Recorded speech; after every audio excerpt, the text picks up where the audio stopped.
Балалар, біз енді бүгінгі сабақты бастамас бұрын бірінші топқа бөлініп алайық, иә? Менің алдымда тұрған шамдарды аламыз. Сол шамдар алғаннан кейін орнымызға отырамыз. Отырғаннан кейін қолымыздағы ұялы телефонның жарығы арқылы мына бетте тұрған санды көріп, тауып, сол сан тұрған топқа барып отырамыз. Менің алдыма қазір кезекпен бір-бірден келіп, шамдарды алайық. Меруерт. Келесі оқушы.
Telefonumuzu alamız, fanarikti жағып, артында тұрған санды табамыз. Кімге қандай сан түсті, сол екі топқа барып отырсын.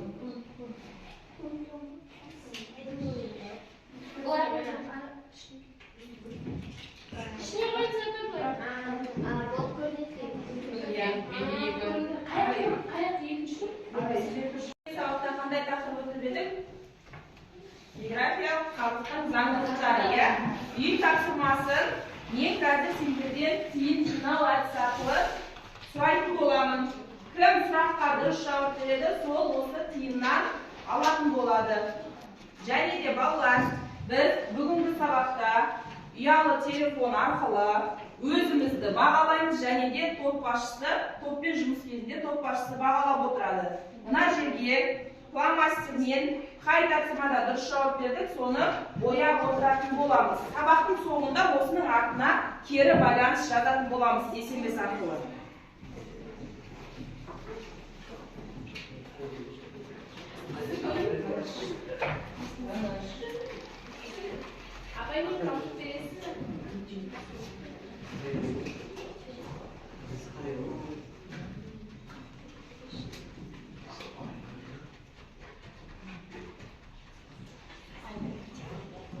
Енді қазір де сұрақты ашамын.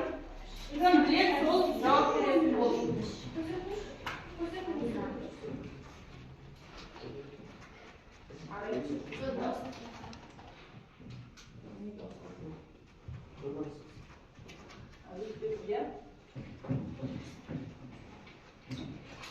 Бірінші сұрақ. Географиялық қабық заңдылықтар дегеніміз не? Кім жауап береді? Таңнұрым. Географиялық сфераларды бір-біріне байланысы. Яғни дұрыс жауап берді, иә, Таңнұрым? Келесі сұрақ. Негізі тақтаға шығамыз.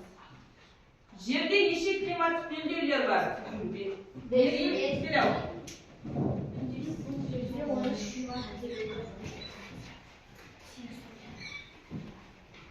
Келесі сұрақ.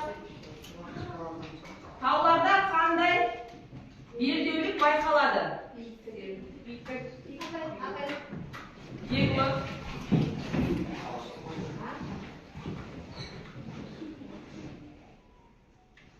Дұрыс жауап берді. Келесі сұрақ. Заттардың айналымы дегеніміз не?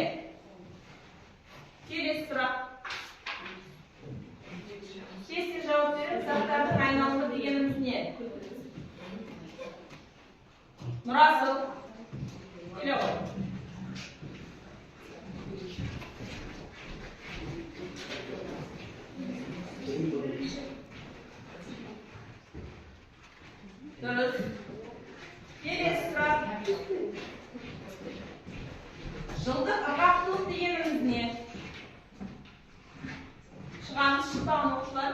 Kausar.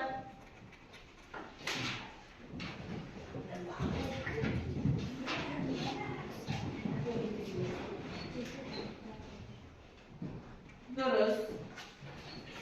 Kelesi сұрақ.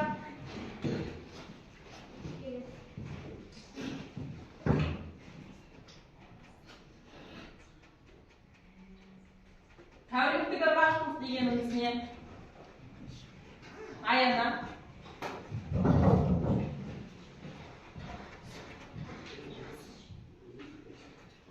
Дұрыс. Келесі сұрақ, ырғақтылық заңдылығы дегеніміз не? Ырғақтылық заңдылығы дегеніміз не? Нұрасыл. Перевод.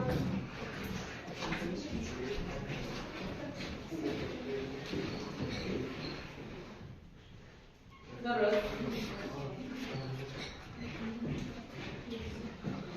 Яғни бүгінгі біздің үй тапсырмамызды қайталау сұрақтары осымен аяқталды. Үй тапсырмасын жақсы түсініп оқып келгендерің көрініп тұр.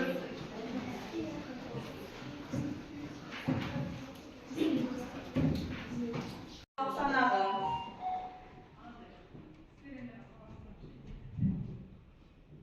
Енді сабағымыздың оқу мақсаттары 8-4-1-1 халық санының анықтау әдістерін түсіндіру.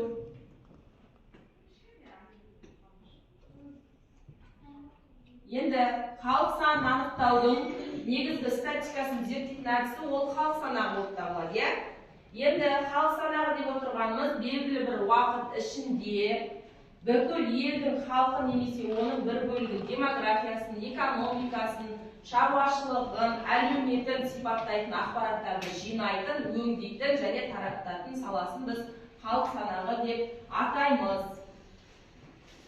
Енді халық санын анықтаудың әдістері ол бізде табиғи қозғалыс, көші-қон және де халықтың көші-қонының өсімі мен кемуі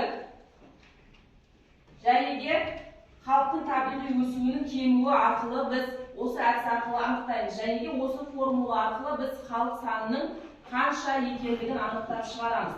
Мына жерде көріп отырмыз, қосу және азайту және тең. Яғни бұл жерде біз табиғи өсімде тірі туылғандар мен өлгендердің саны, яғни тірі туылғандарға қосамыз, одан кейін өлгендердің санын аламыз да, осы аймаққа келген халықтың санын қосып, аймақтан кеткен халықтың санына азайтып, тең, яғни бір жылда немесе 10 жылдағы халық санының қосындысын шығарамыз. Енді мына жерде де тура сондай халықтың табиғи өсімі белгілі бір кезде тірі адамдар мен қайтыс болған адамдардың санының, яғни арасындағы айырмашылығын көрсетеді. Ал халықтың көші-қоны белгілі бір кезеңде сол аймаққа келген және сол аймақтан кеткен халық санының ортасындағы айырмашылығын көрсетеді. Осы 4 формула арқылы біз халық санын анықтайтын боламыз. Енді халық санағының негізгі принциптері бізде 10 принцип бар екен, көріп отырмыз. Жалпылық, жекелеп тіркеу, бақылаудың экспедициясы, санақтың орталықтандыруы, санақтың құпиясын сақтау және де халық санағы бізде 10 жылда, яғни бір рет жүргізіліп отырылуы. Бізде ең алғашқы тәуелсіздік алғаннан кейін халық санағы 1999 жылы жүргізілді. Одан кейін араға 10 жыл салып 2009 жылы халық санағы жүргізілді. Және де бізде халық санағында біз 18 миллион халық болдық, осыдан 2 жыл бұрын. Одан кейін біз 2023 жылы 20 миллион халық болдық, естідік қой, білеміз ғой,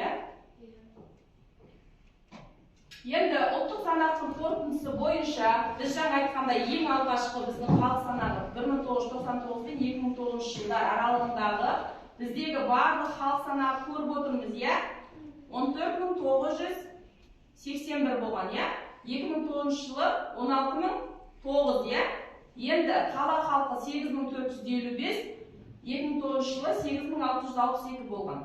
Ал ауыл халқы 6963, қала халқы 2009 жылы 7347 адамды құраған. Яғни 2 жылдың өзгерісі бізде кеміген ба, көбейген ба?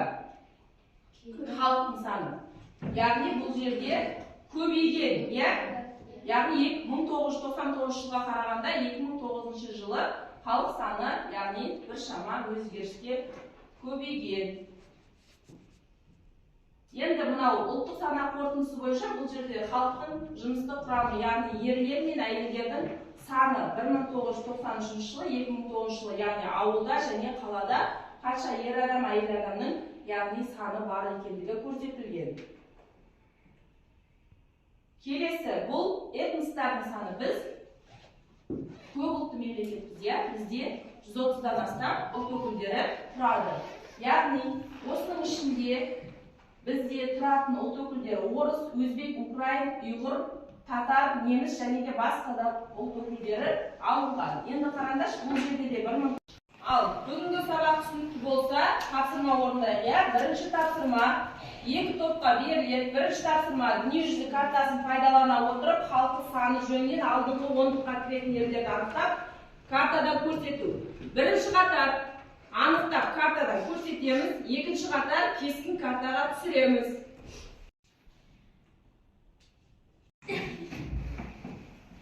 Халқының саны көп облыстарда кескін картаға түсіреміз. Облыстар шекарасын белгілеп, қай облыс екен аттарын жазып түсіреміз. Кескін картаға түсіретін боламыз қазір. Халық санағы бойынша ең бірінші мемлекет ол бізде Қытай. Екінші халық санағы бойынша бізде Үндістан. Одан кейін үшінші ақш. Одан кейін барып Индонезия. Келесі бізде халық санағы бойынша 5-ші орында Бразилия, ал 6-ші орында Пакистан. Келесі бізде 7-8-ші орында, 7-ші орында Нигерия, 8-ші орында Бангладеш. Халық санағымен 8-ші орында бізде Ресей, ал халық санағымен 10-ші орында бізде Жапония. Қазақстанда халық саны көп облыстар: Алматы облысы, Жамбыл облысы, Шымкент қаласы.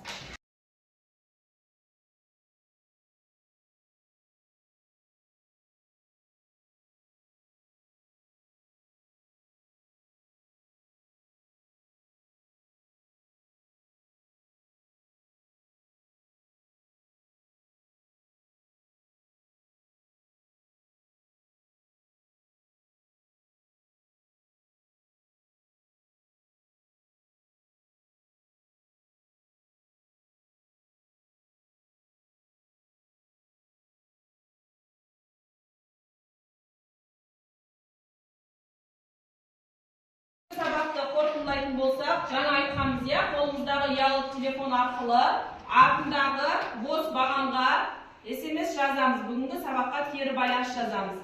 Одан кейін жазып болғаннан кейін қазір мен жинап алам. Үйге тапсырма 23-ші беттегі 1-ші, 2-ші тапсырманы орындап келеміз. Осы сабақты оқып келетін боламыз.